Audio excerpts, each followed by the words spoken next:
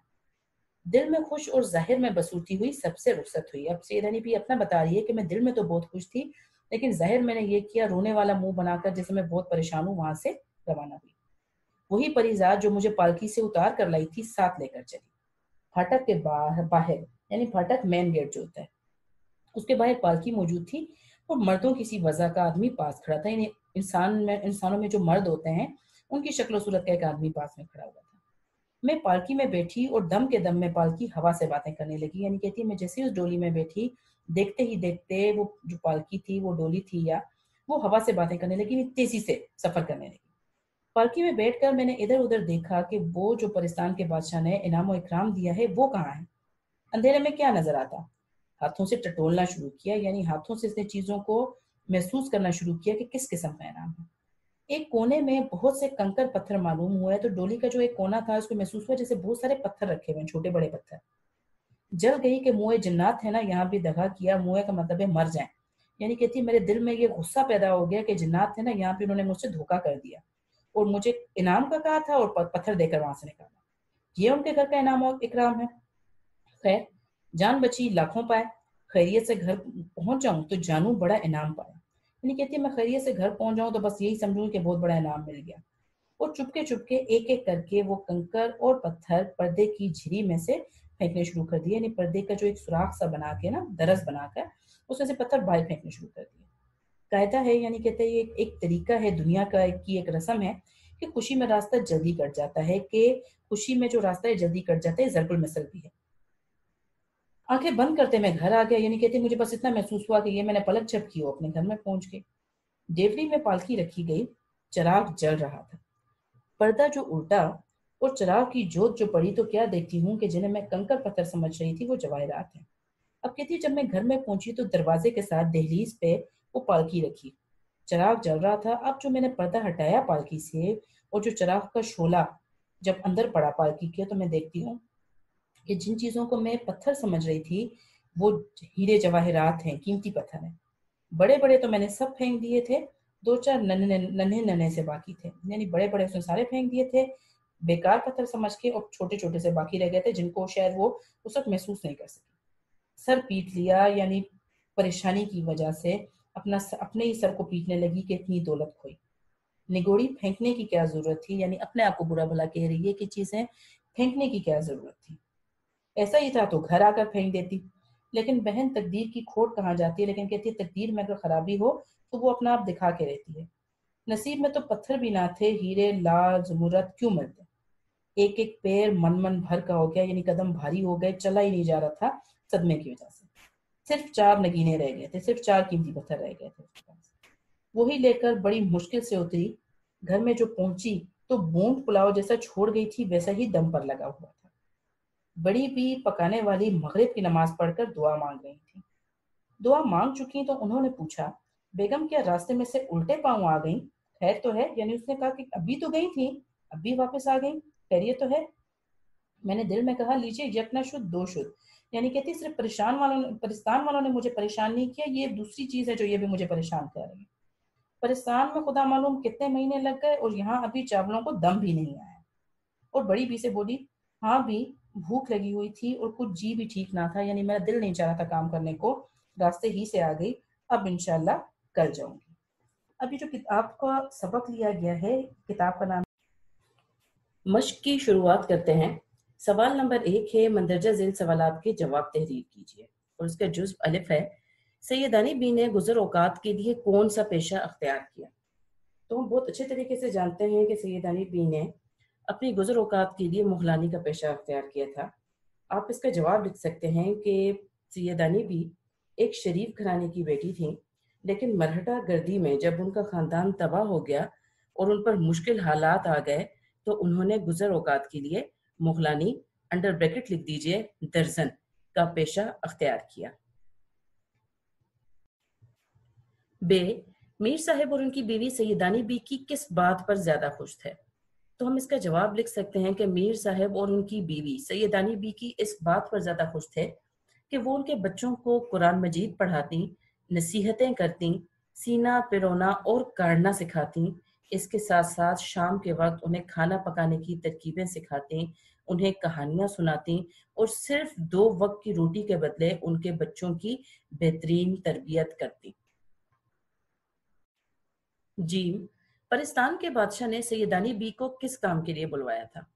تو اس کا جواب لکھا جا سکتا ہے کہ پرستان میں سیدانی بی کے کام کی دھوم تھی، لہٰذا پرستان کے بادشاہ نے اپنی بیٹی کے جہیز کی تیاری کے لیے سیدانی بی کو پرستان بلوایا تھا۔ سوال نمبر دال، بادشاہ بیگم کا اصلی نام کیا تھا؟ تو ہم جواب لکھیں گے کہ بادشاہ بیگم کا اصلی نام زمرد پری تھا۔ پھر سوال ہے اگلا ہے، پرستان کے پھلوں کی خاص بات کیا تھی؟ تو آپ جواب لکھیں گے کہ پرستان کے پھلوں کی 2 خاص باتیں تھیں۔ نمبر 1، پھل کے توڑتے ہی اس کی جگہ فوراً دوسرا پھل نکل آتا۔ نمبر 2، پھل کھاتے ہوئے جس کھانے کا تصور کیا جاتا اسی کھانے کا ذائقہ محسوس ہوتا۔ اب ہم دیکھ لیتے ہیں متن کی روشنی میں درست جواب پر نشان لگائیے۔ الف ہے، سبق پرستان کی شہزادی کس مصنف کی تحریر ہے؟ تو یہ تحریر ہے، ہم بہت اچھے طریقے سے جانتے ہیں، اشرف صبوحی کی۔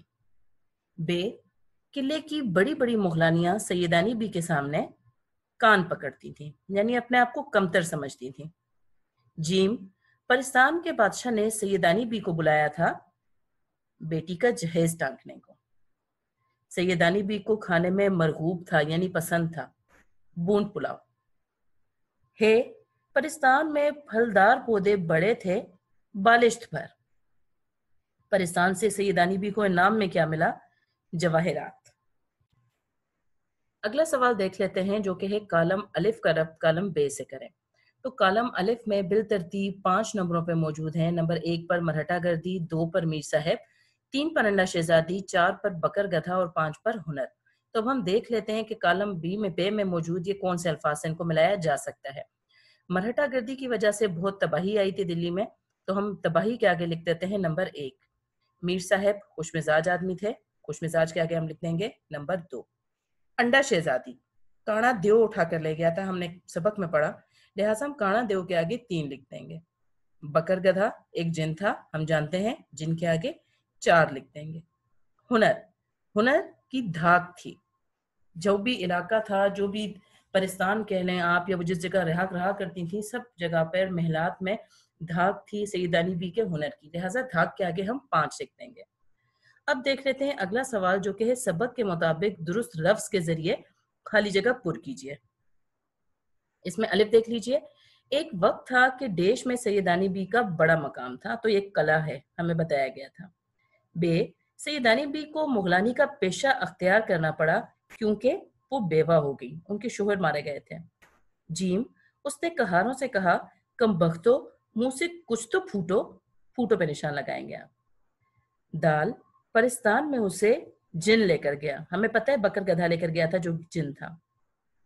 ہے، بادشاہ نے اسے جواہرات انعام میں دیے، لہٰذا جواہرات پر نشان لگا دیجیے۔ آخری سوال دیکھ لیجئے، درج ذیل الفاظ کے متضاد تحریر کیجئے۔ الفاظ اور متضاد آپ کے سامنے موجود ہیں، میں ایک مرتبہ انہیں پڑھ دیتی ہوں۔ لطیف، کثیف، شب، روز، خشک، تر، جفت، تاک، شیریں، تلخ، نشیب، فراز، تریاک، زہر۔ اب ان چیزوں کے املے کا آپ لوگوں نے خاص طور پر خیال رکھنا ہے، جو چیز توہیں سے رکھی ہے اسے توہیں سے ہی لکھیے گا، اور کاف اگر نقطوں والا ہے تو نقطے ہی ڈالیے گا، اس میں احتیاط سے نوٹ ڈاؤن کیجیے گا انہیں۔ اس کے ساتھ ہی ہمارے آج کے سبق کا اختتام ہوتا ہے۔ اپنا خیال رکھیے، اپنے گھر والوں کا خیال رکھیے، مجھے دیجیے اجازت، اللہ حافظ۔